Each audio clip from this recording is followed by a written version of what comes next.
எல்லோருக்கும் என்னுடைய அன்பான வணக்கங்கள். முதியவர் ஒருவர் வழிப்போக்கனாக நடந்து செல்கிறார்.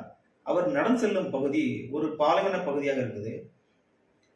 அது மிக கடுமையான வெயிலடிக்கக்கூடிய நேரம் அப்படின்றதுனால முதியவரால் நடக்க முடியல. நடக்க முடியாத சூழ்நிலையில இருந்தாலும் அவர் தொடர்ந்து பயணிக்க முற்படுறாரு. அப்படி பயணிக்க முற்படும் பொழுது ஒரு கட்டத்துக்கு மேல நடக்க முடியாம மயங்கியும் கீழே விழுந்துறாரு. அந்த வழியா ஒரு இளைஞன் வரான். அவரு மயங்கி விழுறத பார்க்கறான். உடனே கடவுள்கிட்ட வேண்டுறான். அட கடவுளே, உனக்கு ஈவு இறக்கமே இல்லையா? இந்த முதியவரை இந்த தள்ளாடு வேலை எப்படியா பண்ணுவேன்? இவரை காப்பாத்துறதுக்கு நீ ஒரு வழிவகை பண்ணக்கூடாதா? அப்படின்னு கேட்கிறான். அதோடு மட்டும் இல்லாம, இறைவா உன் மனம் என்ன? இவ்வளவு கல்லா, கல்லஞ்சக்காரனா அப்படின்ற மாதிரி வன்மையான வார்த்தைகளையும் இறைவன் மீது திணிக்கிறான்.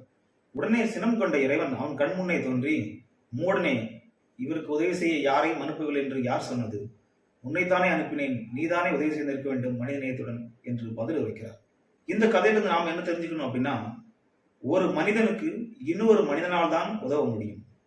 இறைவனின் பெயரால் இங்கே பல்வேறு சூழ்ச்சிகளும் பல்வேறு நாடுகளுக்கிடையே போர்களும் நடைபெறும் சூழ்நிலையில் இந்த இறைவனும் நேரடியாக ஆயுதங்களை வைத்துக் கொண்டோ தூய ஒளியின் மூலமோ அல்லது வாகனங்களில் வந்தோ தனி மனித பிரச்சனையோ ஒரு நாட்டின் பிரச்சனையோ தீர்வு காண முடியாது. இறைவன் பிரச்சனைகளை தீர்வு காண்பதற்காகவே ஆறறிவு உள்ளதாக மனிதனை படைத்திருக்கிறான்.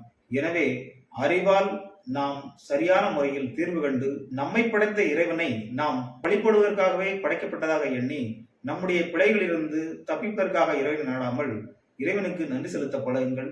மனித நேயத்துடன் ஒரு பிரச்சனை ஏற்படும் பொழுது அணுகி நீங்களே தீர்வு காண முயற்சி செய்யுங்கள். அதுதான் வெற்றிக்கு வழிவகுக்கும். இறைவனின் பெயரால் பேதங்கள் வேண்டாம்.